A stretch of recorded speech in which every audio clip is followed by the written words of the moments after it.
Crown Holdings makes beer cans for the likes of Molson, Coors, and Labatt. Its employees have been on strike for 8 months. The strike is over a generational divide in the workforce and in the economy. The American company wants to cut salaries at its Weston plant by more than 40% for new hires. The workers' union, the United Steelworkers, rejected that offer last fall and rejected it again after the company sought a court-ordered vote. Mary Wiens visited the workers on the line to find out why they are willing to keep striking. Who built this? Frank Sorrow brought that in. Here's how 117 workers at Crown got through a brutal winter. A hut built of lumber scraps and a wood-burning stove with a couple of blue plastic tarps for a roof.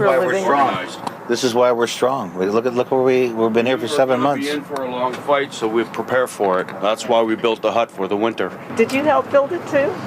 The boys did it. All our boys did it. Yeah. All right. These are the wild cats living up here. Right here. Where? What? Right here. No way. There's wild cats. We're nice and warm.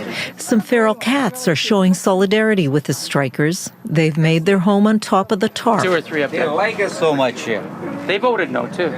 You can make out the shape of the cats' bodies by the small sag in the blue tarp overhead. Yes, that's right here. Right here. Two Yeah. little ones. When were the little ones born? Did you realize when they were Cheryl born? is the one who feeds them all the time. We have a bag there. They're great. They're fun. They look in the window at us. This little gray one, he's so Cheryl cute. Dollamore has worked at Crown 28 years, long enough to raise her own kittens. baby. You want a kitten? Cheryl started at Crown back when it was Continental Can, back when the easiest thing in the world to find was a factory job. It was a good company. Cheryl's father worked there, her grandfather before that. Even Cheryl's 18-year-old son has worked at Crown part-time, shoveling snow, cutting grass.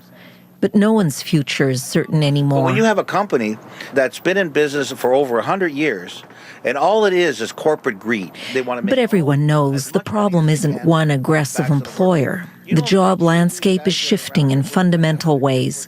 Cheryl's son faces a very different economy than the one that launched her as a young adult. I bought my first house when I was 21 because I was working for Continental Can. But my fear is really for these kids is how are they going to pay their bills? How are they going to survive? How many jobs are they going to have to hold? You know, and that's the thing. The two-tier wage system is not going to give our children a good quality of life. But those are private fears. As every parent knows, there's no mileage in discouraging your kids. Never. You never tell them to give up, no matter how hard it gets. You always encourage, no matter what. You've got to be realistic about it, too. No, you can't put an old head on a young body. Number one, you can't do that. So you have to encourage them to just move forward and just drive for what you're dreaming. But if you don't have a job to buy the car to get there, then your dreams are... Yeah, I mean, prime example. My son doesn't have a car because he doesn't have a job, so he can't afford to pay for a car or pay the insurance on top of it. When did you have your first car? I was probably 20. Throughout the 80s and 90s, the auto industry and hundreds of manufacturers like Crown Holdings made Ontario the heartland of Canada's economy. Today's millennials are as well educated or more than their parents, but with no guarantee of a job. Cheryl's son took a course to become a crane operator and hasn't found work since graduating a year ago. Still, a parent's first job is to be optimistic on their children's behalf, as Harkesh Saini is for his daughter. She's going to York University there, and she worked also here as a student here too. General labor work there, right? Palletizing cans and stuff like that. Palletizing? Oh, putting them onto the pallets. The cans are made at one end, and they come along a line, and then they're put onto a pallet. Yeah. General, that's what she wants it to do that, right? She wants to be teacher Do there. you think there's going to be a job at the end of her schooling? A future? Oh, well, then she is going to have I know that she's going to have a rough time there, right?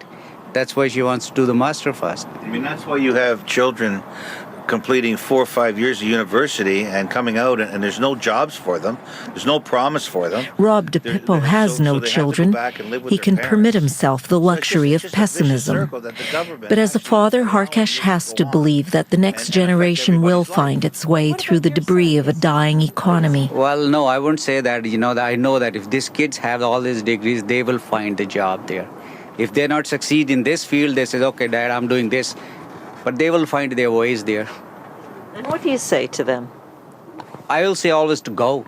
Just go and do it there. No, but I'm not faking. It's reality. If you can't afford to send your kid to university, where are you going to get the money? You can't just pull it out of the sky. But even after 8 months on strike, these members of the United Steelworkers Union have just voted overwhelmingly to keep going. You know, I went into the bank one day and I said to the girl, I said, I'm in here to do some money business. I said, I'm on strike.